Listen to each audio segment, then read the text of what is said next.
दीपक और पूजा की शादी को 8 साल हो गए थे, पर उन्हें औलाद का सुख नहीं मिला था। पूजा को दिन चढ़ते थे पर पेट में बच्चा नहीं रुकता था, ट्यूब में रह जाता था। अब तो मानो अपने बच्चे के लिए पूजा और दीपक की उम्मीद ही खत्म हो गई थी। एक दिन बस शोभा दीदी, अब तो सब जगह दीपक और पूजा दोनों को ले जाकर देख लिया। कोई डॉक्टर हकीम किसी के पास कोई इलाज नहीं। पता नहीं मेरे बच्चों के भाग्य में क्या लिखा है।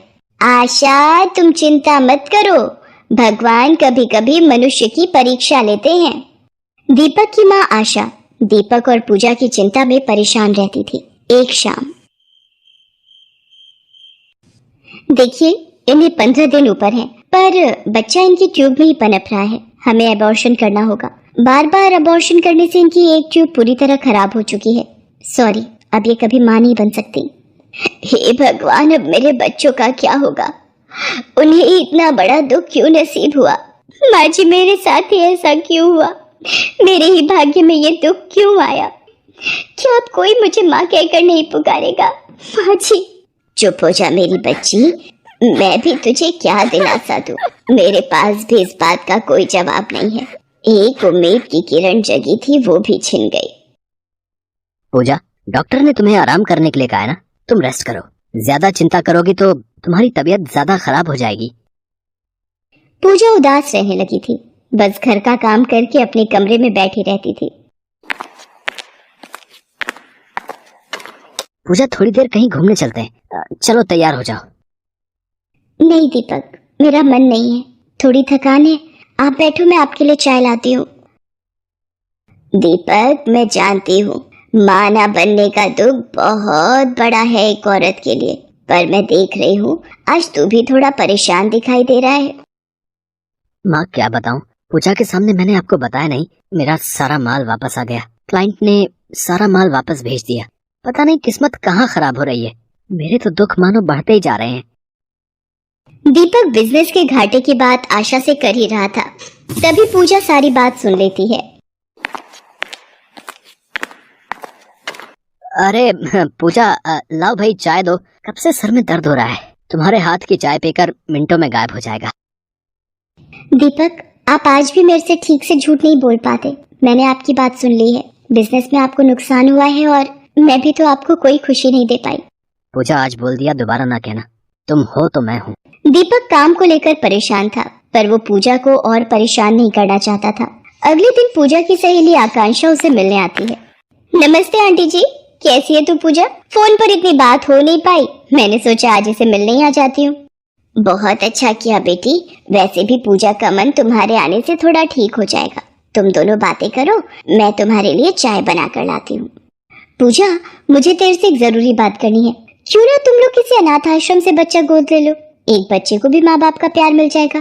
पर माँ जी और दीपक ने अगर मना कर दिया तो?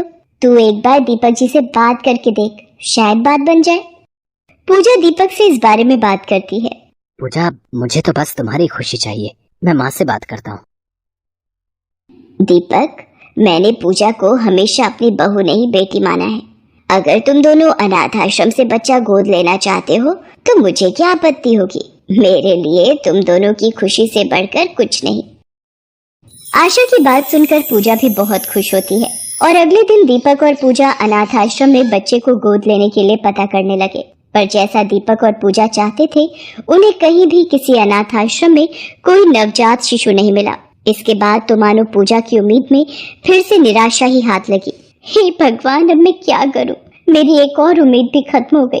मुझे कुछ समझ नहीं आ रहा कि मैं क्या करूं। पूजा कहाँ है भाई? घर में इतना सुनसान क्यों है? सब कहाँ है? मुस्कान भाभी आप? अरे मानस, दीप्ति, कैसे हो दोनों? अपनी बुआ के पास इतने दिनों बाद आए हो, मेरी याद नहीं आती? सारा दिन घर पर यही शोर मचाते रहते हैं दोनों। पूजा बुआ के पास चलो मम्मी, बस आज मिलवाने ले आई। क्या हुआ, अनाथ आश्रम में कोई बात बनी? नहीं भाभी, वहाँ पर न्यूबॉर्न बेबी कोई भी नहीं है। वो लोग बोल रहे हैं कि पता नहीं अब काफी दिनों से कोई बच्चा देने नहीं आ रहा। भाभी मैं क्या करूं? भगवान मेरी पुकार क्यों नहीं सुन रहे? अब मेरी उम्मीद बिल्कुल टूट गई है। मैं इस परिवार को खुशियां नहीं दे पाई। शायद मेरा ही नसीब खराब है भाभी। अब मेरी सूनी गोद कौन भरेगा? कौन मुझे औलाद देगा? मैं दूंगी तुझे औलाद का सुख। मैं तेरे लिए बच्चा पैदा करूंगी। क्यों, एक बुआ एक माँ बन सकती है ना? मुस्कान भाभी, आप मेरी खुशी के लिए मेरे लिए इतना बड़ा फैसला लोगे? हाँ तो अपनी बहन के लिए मैं एक बच्चा पैदा करूंगी, ये मेरा वादा है। ये बात जब सबको पता चलती है, सब मुस्कान की बहुत तारीफ करते हैं। पूजा, मुस्कान का 9वां महीना चल रहा है। मुझे लगता है दिवाली के आसपास ही बच्चा होगा। माँ जी, डॉक्टर ने भी अगले हफ्ते तक की डेट दी है। मैं सोच रही थी कि भाभी की देखभाल के लिए अगर मैं उनके पास ही रहूं। हाँ हाँ, और फिर वो भी तो तुम्हारे लिए इतना कुछ कर रही है, तुम्हें मुस्कान बिटिया के पास ही होना चाहिए। पूजा मुस्कान की डिलीवरी तक मायके चली जाती है और फिर 1 हफ्ते बाद धनतेरस के शुभ दिन पर मुस्कान एक प्यारी सी बेटी को जन्म देती है। ये लो पूजा, अपनी लक्ष्मी, अपनी बेटी को गोद में ले लो। मेरी बेटी, मेरी लक्ष्मी। मुस्कान भाभी, आपने मेरे सोने जीवन को खुशियों से भर दिया। बहन जी, आप दादी बन गए और मैं नानी। हमारे घर लक्ष्मी आई है। ये लो, पूजा से बात कर लो। हेलो माँ जी। क्या? हमारे घर लक्ष्मी आई है। पूजा, मेरी बच्ची हमेशा खुश रहे। माँ जी, मैं दीपक को फोन करके बताती हूँ। पूजा और दीपक एक दूसरे को फोन मिला रहे थे, तभी दीपक पूजा को बताता है। पूजा, मैं तुम्हारा फोन मिला रहा था पर मिल नहीं रहा था। मैं भी आपको ही मिला रही थी। पूजा, मुझे तुम्हें एक खुशखबरी सुनानी है। मेरा जो माल वापस आया था ना, वो किसी गलतफहमी की वजह से क्लाइंट ने भेज दिया था। अब दोबारा ऑर्डर मिल गया है। आज धनतेरस के दिन इतना बड़ा ऑर्डर माँ लक्ष्मी की कृपा से मिल गया। फिर तो बेटी के पिता को धनतेरस के शुभ मौके पर ढेर सारी बधाई हो। और फिर दीपक की खुशी का ठिकाना नहीं रहता। वो तुरंत ही आशा के साथ हॉस्पिटल पहुंचता है और बच्ची को गोद में लेता है। पूजा और दीपक की आंखों में खुशी के आंसू थे। ला, मेरी गोद में भी दे मेरी पोती, मेरी लक्ष्मी को। मुस्कान, तुमने पूजा के लिए जो किया है वो अमूल्य है बेटी।